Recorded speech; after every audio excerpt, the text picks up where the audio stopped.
Et salut à tous! Aujourd'hui je vais faire une vidéo qui m'a été donc demandée en commentaire, ce qui était un petit peu d'expliquer le matériel que j'avais utilisé pour le Bikingman Euskadi et éventuellement donc les améliorations, les modifications qui pourraient être réalisées. Alors je vais vous parler de plusieurs choses, on va commencer par la tenue, après je vous présenterai rapidement le vélo et on regardera à l'intérieur des sacoches. Donc déjà pour ma tenue de départ, j'étais parti donc avec casque obligatoire, lampe frontale. Donc ça c'est une lampe frontale en fait de chez Decathlon, une lampe de randonnée et en fait que j'ai réussi à fixer. Je ne sais pas si vous allez voir, voilà, avec des serre-câbles adhésifs réutilisables. Ça vraiment super. J'en ai d'autres, j'en ai embarqué plein. Hyper costaud, ça tient très très bien, ça n'a jamais bougé. Concernant donc la lumière, donc les références, tout ça je ne les connais pas toutes, je vous les mettrai dans la description si j'y pense. Ça a été acheté à Decathlon, je crois que c'était 45 €. Ce qui est intéressant, deux choses, c'est que soit on pouvait ici retirer la batterie pour la mettre à charger pendant qu'on ne l'utilisait pas très facilement dans les sacoches. Et également, Decathlon fournit une alternative à la batterie qui est en fait pour pouvoir mettre 4 piles triple A je crois. Et pour la petite info, il fallait emporter 4 piles triple A pour le GPS que j'avais accroché là, le GPS fourni par l'organisation. Donc je m'étais dit, si jamais ces piles ne servent pas, je pourrais toujours les utiliser avec ça. Bon, finalement, ça a largement suffi lorsque je roulais de nuit et après ça rechargeait très rapidement. Donc voilà pour le casque. Ensuite, donc je suis parti des lunettes. Je les avais achetées juste avant la course, des lunettes photochromiques marque Julbo et de 0 à 3. Parce que voilà, c'est vrai que je connaissais la technologie photochromique, mais je ne connaissais pas le système 0 à 3. En fait, c'est vachement bien, surtout quand on fait l'ultra distance comme ça sur une semaine. Elles sont totalement transparentes à lunettes de soleil niveau 3. Donc voilà, j'ai passé toute ma journée avec ça, même de nuit, on y voyait très très bien. Autre chose que j'avais avec moi, donc la casquette obligatoire bien sûr, mais surtout les appareils Shox, la Open Run, c'est des casques à conduction osseuse. Alors top pour rouler avec, alors même si je crois que c'est légalement interdit de rouler avec ça, mais top pour écouter du coup la musique, choses comme ça, tout en écoutant le bruit de la route. Par contre, pour passer des appels en roulant, c'est catastrophique. C'est catastrophique, les personnes que j'essayais d'appeler n'entendaient strictement rien, c'est-à-dire qu'il fallait soit monter, soit être à l'arrêt pour pouvoir passer un appel correct. Ensuite, donc au niveau tenue, pour le haut, très simple, voilà, j'avais acheté ce maillot qui m'allait très bien, donc je l'ai gardé. Et par contre, c'est plus au niveau du bas où j'ai fait un changement de dernière minute. Donc j'ai acheté le cycliste Bikingman là, donc, de la marque Faster, fait par fait par Axel Carion là, du Bikingman. Gros point positif en fait de ce truc, ce sont les poches. Ce sont les poches. Parce qu'en gros, c'est vrai que j'ai été assez étonné quand j'ai vu notamment les meilleurs comme Lauriane Placé qui voyageait hyper léger. Et en fait, j'ai compris pourquoi. Parce que dès le lendemain, elle était en mode écureuil. Enfin, je sais pas si ça s'appelle comme ça, mais en gros, toutes les poches qu'elle avait, que ce soit les poches du maillot, les poches du short, ils étaient remplis à mort, donc sûrement de bouffe et tout ça. Mais je me suis dit, putain, mais t'as des poches, autant les utiliser.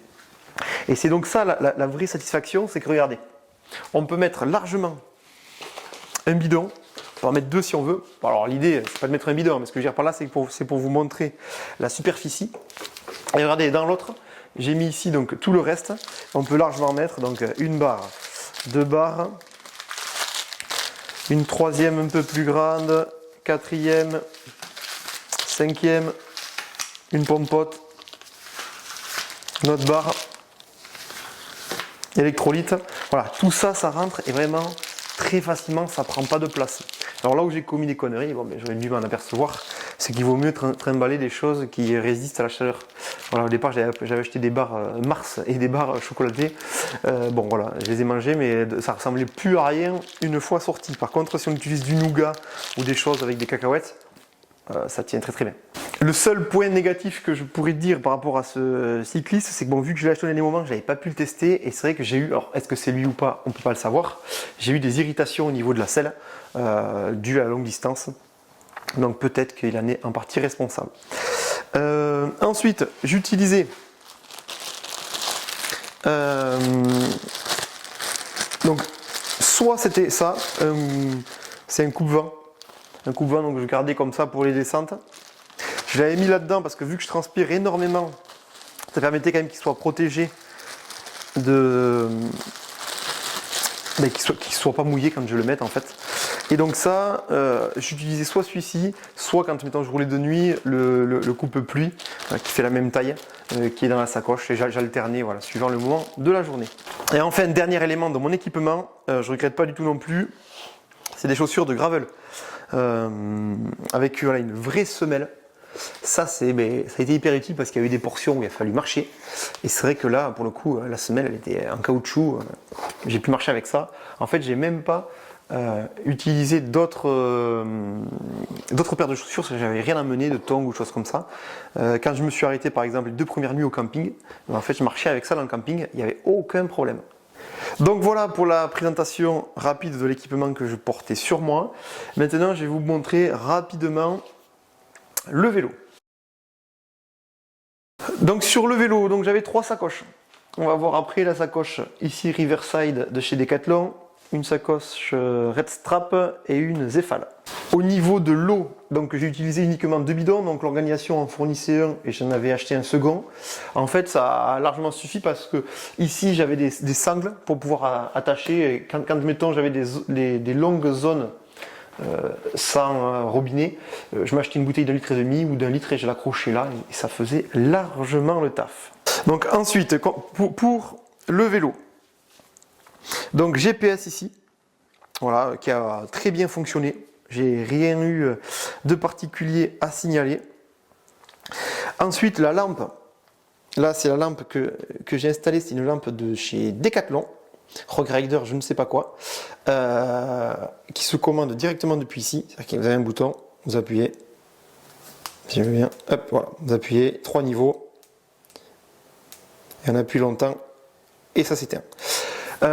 Très content, elle dure longtemps. Premier niveau, sincèrement, ça éclaire très très bien. Et ce que j'ai pu tester également quand je roule de nuit, c'est qu'en connectant ici la lampe a une batterie externe, en fait on peut rouler en étant connecté à la batterie et en plus de ça elle se recharge, c'est-à-dire qu'elle consomme moins et qu'elle n'a besoin d'énergie pour se charger. Le seul petit inconvénient, si on doit en trouver un, c'est que voilà, il y a ce fil apparent là qui vient se cacher ici, et si vous voulez la recharger le soir, en fait il faut tout démonter, c'est-à-dire enlever ça. Alors c'est facile, c'est un cercle en caoutchouc là qui permet de fermer, et ici c'est comme une vis GoPro qu'il faut dévisser. Donc c'est le seul petit inconvénient de cette lampe, c'est que si vous envisagez de la démonter à chaque fois, chaque soir, il faut prendre 5 minutes le soir et le lendemain pour la réinstaller. Ici au niveau des autres choses que je changerai, guidoline, j'étais parti avec une guidoline simple, celle qui était l'origine. En fait je me dis que peut-être une double ça aurait été pas mal parce que j'ai eu des soucis à la main, il me reste encore quelques ampoules. Voilà, une double ça aurait pu être un peu plus confortable. Si on poursuit donc sur le vélo, la selle, je l'avais déjà présenté, c'est la selle, donc la marque Idéal. Globalement ça s'est très bien passé, j'ai pas eu de douleur particulière, donc à part les irritations à la selle. Le seul point qui est négatif, mais je leur écris pour qu'on puisse voir un peu, c'est qu'elle couine vachement. Et c'est vrai qu'à la longue, c'est vraiment délicat. Donc peut-être que moi, c'est un cas particulier. J'ai jamais entendu d'autres participants ou d'autres personnes équipées de ce modèle-là s'en plaindre. Mais pour celle-ci, c'est vraiment assez pénible. Ensuite, on continue ici. Développement. Donc j'avais parlé de la cassette. J'étais passé en 1140. Donc avec un double plateau compact. Très content d'avoir fait ce changement-là suite à vos conseils. Et sincèrement, ça m'a permis de passer certains cols, soit qu'il y avait des pentes dures, de pouvoir les passer, soit certains cols qui étaient plus faciles, de pouvoir aussi pareil les passer de façon plus souple. Voilà, là vous voyez Hutchinson Fusion, pneus nouveaux. Voilà, au départ j'étais équipé de ceci. les Vittoria Corsa Next Graphene là. Et bien il faut savoir, je vous montrerai la photo à l'écran. En fait, mon pneu arrière était complètement sur la carcasse à mi-parcours. Alors les pneus étaient quasiment neufs, j'avais même pas roulé 500 km avec. Ils étaient complètement bouffés. Je vais vous le montrer. En gros, je pense que c'est le poids global entre moi et le vélo, on était quasiment à 105 kg. Voilà, je pense que c'est des pneus qui ne sont pas forcément habitués à avoir ces charges-là. Il faisait très très chaud. Les routes des cols qu'on descendait n'étaient pas forcément, c'était pas forcément de l'asphalte neuve. Donc peut-être que mis bout à bout, ça m'a flingué le pneu. Donc du coup, à mi-parcours, je suis tombé sur un magasin de cyclistes qui avait que celui-ci et qui me l'a changé. Et sincèrement, il n'y a rien à dire. Et même là, il n'a aucune trace, quoi que ce soit. Il a vraiment très bien fonctionné. Et dernier point, ça va concerner donc les plaquettes de frein. L'organisation conseillait d'en avoir donc 2 paires supplémentaires. Ils ont bien fait, donc j'avais des plaquettes organiques là, aéro là, de chez Shimano. Le truc c'est qu'elles se flinguent hyper rapidement avec des conditions comme ça. Et donc quand je suis allé chez le vélociste, il m'a changé les plaquettes, on a mis des plaquettes en métal. Et là pareil, après, alors ça fait un peu de bruit de temps en temps, mais sincèrement, le freinage était beaucoup plus confortable et elles sont quasiment pas usées. Donc sur une épreuve aussi dure en dénivelé, voilà, peut-être conseil ne pas mettre forcément les plaquettes aéro qui coûtent le double du prix des plaquettes en métal et de faire avec ça. Ok, donc maintenant on va passer aux sacoches. Donc la première c'est la Restrap que j'avais acheté ici. Première chose que je peux signaler c'est ça, c'est que là il y avait des filets sur lesquels moi au départ j'avais mis de la bouffe. Donc j'avais mis de la bouffe là-dedans. Et en fait, très mauvaise idée, c'est-à-dire que premier dos d'âne, j'ai perdu 2 ou 3 barres, donc il m'en restait plus beaucoup pour commencer la course. Donc après, du coup, je m'en servais comme poubelle. Voilà, tout simplement. Quoi dire de ça? Donc déjà, elle a été étanche. Bon, il n'y a pas plu, mais j'ai énormément transpiré. C'est vrai que les affaires dedans étaient propres et nickel. Il y a 2 ouvertures, donc pratique suivant si on veut répartir les choses en haut et en bas. Vraiment de bonne qualité. Dedans, qu'est-ce qu'on y avait? Alors, il y a, c'était obligatoire, c'était la carte là, du Biking Man à présenter au niveau des CP. Donc, il y avait ça. Le téléphone. Là-dedans, j'avais mis tout ce qui était argent, donc billets, carte bleue, pièces d'identité, et sachant que j'avais également mis un autre paquet dans la Riverside en cas, je me suis dit si jamais je perds ou quoi, de pouvoir répartir l'argent. Ensuite il y a ça, c'est un sac à dos compact de chez Decathlon. C'est pas mal du tout en fait, ça tient sur une petite pochette, là, on peut même se le mettre dans le dos si on a besoin. Et en fait ça se déplie très facilement. Alors ça coûte rien en plus. Je sais même plus combien c'était, mais c'est même pas 10 €. Et derrière, ça fait un sac à dos. Sac à dos, donc ça utile, soit pour aller faire les courses, soit par exemple le soir, lorsque je m'arrêtais les 2 premières nuits là pour dormir dans des campings, mais je mettais dedans les 2-3 trucs que j'avais besoin, les gourdes, etc. Donc voilà pour ça. Ensuite, il y avait la crème solaire chez Decathlon. Voilà, utile, il a fait très chaud. Et enfin le dernier, un cadenas marque Abus Combi Flex. Voilà. Pareil, très bien, très pratique, il est assez léger, facile à accrocher, le câble est assez long. Donc voilà ce que j'avais dans la sacoche Restrap. Avec du recul, je me demande si c'était vraiment la bonne solution. Je trouve qu'en fait elle est grande mais on ne peut pas y mettre tant de choses que ça dedans.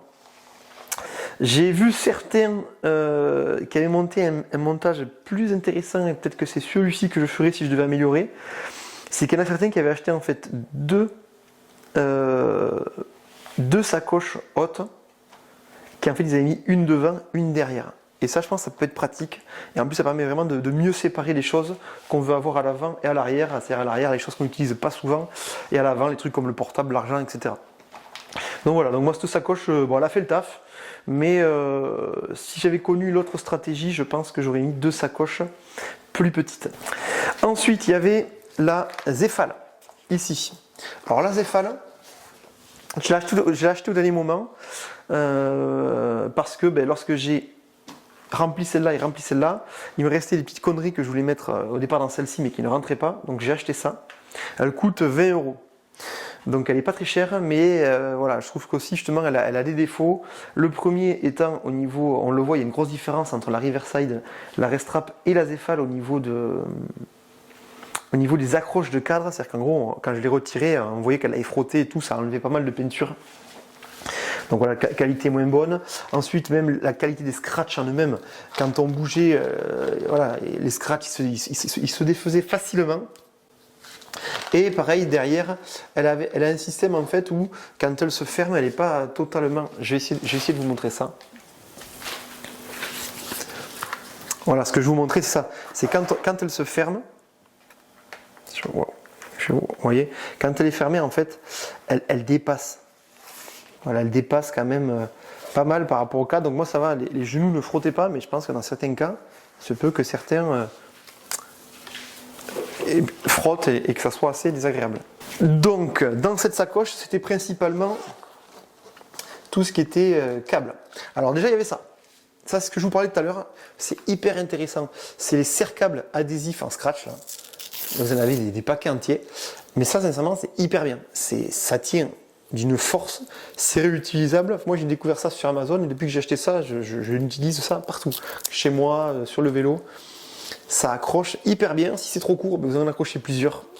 Et vous pouvez faire pas mal de montage. Alors moi, je m'étais gardé ça au cas où j'allais avoir des problèmes. Bon, j'en ai pas eu, j'ai pas utilisé, mais ça en soi, ça pèse vraiment rien. Je sais pas quelle matière c'est, mais ça ne pèse rien.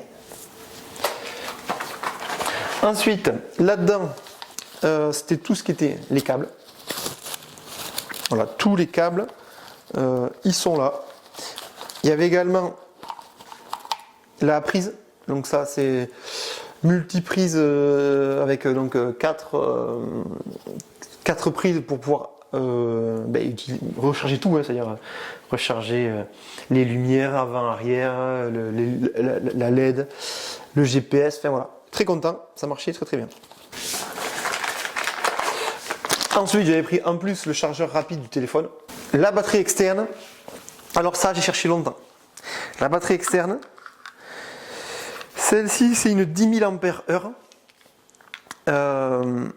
Ça a été vraiment un point où je me suis cassé la tête. Au départ, j'avais déjà une 10 000 mAh chez moi.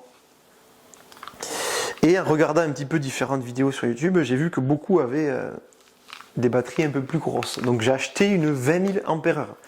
Sauf qu'elle est 2 fois plus grande que ça, donc 2 fois plus lourde aussi. Mais surtout, elle était difficile à loger, que ce soit dans cette poche-là ou dans celle-ci. Là où il fallait que je l'ai accessible.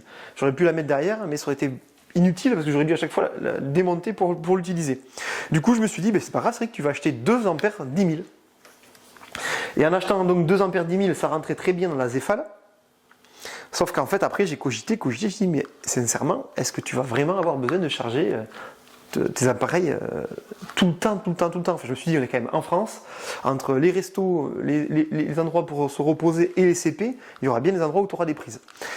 Et donc, en fait, avec une seule de 10 000 ampères, ça m'a largement suffi. Je suis jamais tombé en rate de batterie. Donc voilà, ça aussi c'est un apprentissage pour les prochaines courses. Si c'est dans un endroit où il y a quand même de l'électricité très accessible, ça suffit largement. Dernière sacoche, la Riverside, ça c'est mon gros coup de cœur. Sincèrement, alors c'est peut-être pas la plus légère du marché parce que quand on la monte, on voit que c'est vraiment du surcostaud, mais c'est hyper bien. Hyper bien pour plusieurs raisons. Facile à attacher, alors peut-être que ça met un peu plus de temps que certaines, mais en gros, pareil, facile à attacher, c'est-à-dire que là on tire les deux trucs, ça sort, et on a directement en fait le sac. Ça aussi, c'est pour ça que c'est un de mes coups de cœur, c'est qu'en fait on peut sortir le sac. C'est-à-dire que j'ai eu plusieurs personnes qui me disaient que l'inconvénient d'avoir toutes ces affaires dans une sacoche de sel, c'est que si mettons on dort à l'hôtel ou par là et qu'on n'a pas son vélo avec soi, c'est galère pour les récupérer ces affaires. Là pour le coup, moi je n'étais pas embêté. J'avais ça dans une main, j'avais mon sac à dos dans l'autre, je pouvais faire ce que je voulais. Et du coup, ça c'est la technologie de chez Decathlon, c'est-à-dire quand vous l'ouvrez, vous allez voir, je l'ouvre, hop, je referme, voilà, elle est comme ça. Et en fait on appuie, sais pas si vous entendez, ça permet de, comme sur les glacières et les choses comme ça qu'ils font, vous appuyez, vous fermez et ça la met toute petite. Ça fait un gain de place. Elle est 100% étanche. Ce qui est hyper intéressant aussi, c'est que ceux qui ont, en fait, ça et ça se vend en deux parties. C'est-à-dire que ça, je crois que c'est 55 € et ça, c'est 20 €. Mais celle-ci peut être utilisée aussi devant pour ceux qui ont pour ceux qui achètent l'équivalent au niveau du centre. Voilà, ça peut se mettre là également, si on veut. Là aussi où ça m'a été très utile. La dernière nuit, donc je me suis pas arrêté, moi j'ai roulé, et au bout d'un moment j'ai eu la fatigue vers 4h du matin, j'ai voulu dormir. Et grâce à ça, en fait, pareil, même principe, ce que j'avais fait, donc je m'étais attrapé ce qu'on va voir dedans, mais surtout, hop, je le ferme, mais surtout en fait, j'avais fait rentrer de l'air, j'avais fermé, et je m'étais servi de ça comme oreiller. Et sincèrement, j'ai dormi sur une murette avec ça. Je me suis endormi, je me suis réveillé, j'étais très très bien. Pas de mal à la nuque, rien du tout. Donc rien que pour ça, je me suis dit c'est vraiment un super produit. Donc voilà, donc là après tout ça, de quoi accrocher. Enfin, sincèrement, la truc elle ne bouge pas. J'ai pas senti notamment non plus le système de quand on se met en danseuse de va-et-vient. Vraiment très très content. Alors je vous dis, c'est peut-être pas la plus légère du marché, mais en tout cas, en termes d'efficacité, moi ça m'a plu. Alors là-dedans, qu'est-ce qu'on va y retrouver? Alors il y a, voyons. Voilà, ça c'est ma veste de pluie. Donc tout avait été mis. J'avais vu ça sur les conseils de Maxime de la chaîne JCN. Chaque chose que j'avais, en fait, je l'avais mis dans des petits sacs de congélation. Et à chaque fois, j'avais marqué dessus ce que c'était. Parce que la plupart des vêtements, en fait, sont noirs.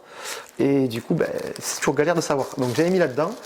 Et il y a un système pour fermer, ce qui permettait déjà de compacter celui-là, fermer, et après, je recompactais là-dedans. Donc voilà, première chose, veste de pluie. Ensuite, là, c'était mon change. C'est-à-dire que je m'étais prévu un maillot, un short, des chaussettes, de change. Moi, je transpire énormément. Je me suis lavé, en fait, tous les soirs, je me lavais la tenue actuelle. Mais j'avais quand même prévu le coup en me disant, je serais bien content au bout d'un moment d'avoir ça. Alors, je pense qu'on peut faire le biking man sans ça. Mais bon, c'est du confort. Et je pense que des fois, le confort, ça peut quand même redonner du moral. Ensuite, masque de nuit. Ça, c'était pas mal du tout. Alors moi, en fait, je peux dormir avec du bruit, mais je n'arrive pas à dormir avec celui qui est juste une LED d'une télévision allumée. Je ne dors pas. Donc dormir dehors avec la lune, c'est mort. Au CP2, il n'y avait pas de fenêtre. Si j'avais pas eu ça, c'était mort. Donc voilà, ça pèse de rien. C'est un masque de nuit. Moi, ça m'a aidé vachement. Trousse de soins. Alors trousse de soins. Là, il manque pas mal de choses. Principalement, en fait, j'ai des lentilles et du coup, j'ai tout un arsenal qui va avec pour les nettoyer, les retirer, les mettre, etc. Ça fait du poids en plus. Là, je l'ai pas mis dans la vidéo parce que je me suis dit qu'en soi, ça vous intéressera pas. Donc, qu'est-ce que j'ai pris sinon? Ça, c'est des feuilles de savon. Vraiment, pas mal du tout. C'est tout fait en fait. Ça ressemble à une feuille de cigarette. Je sais pas si vous voyez l'épaisseur. Et à partir du moment où vous la mettez sous l'eau, ça fait du savon. Donc ça me permettait de me laver, de laver aussi les affaires en même temps. Ensuite, j'avais acheté ça, je m'étais dit, c'est vrai que est-ce que tu vas vraiment l'utiliser, machin, etc. C'est des lingettes à l'eau, voilà, pour nettoyante, là, ce truc qu'on utilise pour les bébés. Et ça, c'est hyper intéressant, il y en a 15, donc c'était un tout petit format. Et vraiment, ça m'a sauvé la vie. C'est-à-dire qu'en gros, vu que j'avais des irritations au niveau des selles, se nettoyer avec le papier toilette, etc., ça faisait hyper mal. Quand on passait ça derrière, on était refait. Donc voilà, pareil, le confort, c'est pas obligatoire, mais sur la longue distance, ça peut faire mal, ça peut faire du bien. Du coup, avec ça est arrivé la Bepanthen, crème pour soigner, donc soulager les irritations. C'est vraiment quand j'en mettais pendant 2-3 heures, j'avais plus aucune douleur à la selle. Et après, avec la transpiration, le frottement, etc., il fallait s'arrêter, en remettre. Mais voilà, super produit. Ceux qui se demandent quoi mettre, voilà, mettez ça, Bepanthen, très efficace. Ensuite, il y avait un petit kit rapide de brosse à dents. Bon voilà, ça c'était uniquement le soir quand j'arrivais au lieu d'hébergement. Couverture de survie, obligatoire. Un baume à lèvres, avec les chaleurs qui faisaient, le vent et tout. Enfin, au bout d'un moment, en fait, elles sont tellement sèches que vous avez l'impression qu'il faut boire, alors qu'en fait, il suffit juste de mettre un peu de ça, ça protège aussi du soleil. Très bien.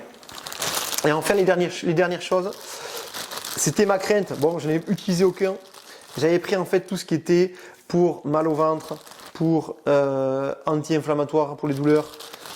Voilà. En fait, je m'étais dit, je vais prendre 2 de chaque. J'avais pris paracétamol, mal au ventre, enfin, choses comme ça. 2 de chaque. Je me suis dit, si jamais il m'arrive quoi que ce soit, mais je peux en prendre et j'aurai le temps d'aller dans une pharmacie d'ici là. Bon, ben, finalement, tant mieux pour moi, je n'ai utilisé aucun.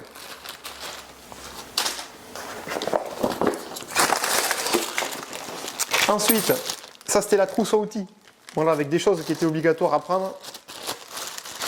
Là c'est pareil, c'est du poids que j'ai amené pour rien, j'ai tout pris, j'ai rien utilisé. Je suis en tubeless, mais l'organisation nous oblige à avoir une chambre à air de rechange et des rustines. De l'huile lubrifiante pour la chaîne, mais ça je l'avais pris surtout s'il y avait en cas de pluie, il n'y a pas plu, donc pas utilisé non plus. Multitool et mèche pour les pneus, donc pas utilisé. Démonte pneus, pince pour attache rapide. Et après dedans j'avais bien sûr donc attache rapide et ça pour les plaquettes quand il fallait les changer. Qu'est-ce qu'il y a d'autre? Une petite serviette. Une petite serviette, voilà, ça c'est 2 € à Decathlon, une petite serviette, voilà, pareil, intéressant pour se laver. Ration de survie, donc ça vous avez été plusieurs à me dire ça en commentaire lorsque je me préparais, c'est vrai que ça a été hyper intéressant. En gros, ça c'était des sachets de bœuf séché et j'avais mis en plus des barres à la rescousse que j'ai utilisées, voilà, dans les moments où il n'y avait rien. Donc voilà, intéressant, ça c'est du bœuf séché. C'est très bon et ça prend pas trop de place, ça fait 20 grammes je crois, donc j'en avais pris plusieurs que j'ai mangé. Le Bivi, alors ça je connaissais pas et j'étais même sceptique parce que quand on voit l'épaisseur du truc, j'étais sceptique, mais en fait c'est fantastique. C'est-à-dire que c'est de la soie, c'est extrêmement léger, c'est extrêmement fin, mais quand notamment j'ai dormi donc à la pleine lune avec ça, ben, j'ai quand même réussi à dormir dans des conditions correctes. Alors il faisait pas non plus un froid de dingue, il devait faire 18 degrés, mais j'ai pas ressenti du tout le froid. Le seul inconvénient à ça, qu'on se le dise, c'est de remettre le Bivi dans le sac qui permet d'être compact. Ça c'est la galère. Et enfin dernier point, maillot de bain.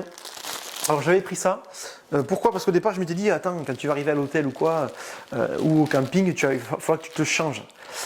Et en fait je me suis dit, mais non, ça me prend une place de fou, donc je me suis mis ça, donc en gros c'est-à-dire quand j'étais pas sur le vélo, je me foutais juste en maillot de bain, et hop là, voilà, je dormais avec, s'il fallait aller se doucher au camping, j'allais me doucher, enfin voilà.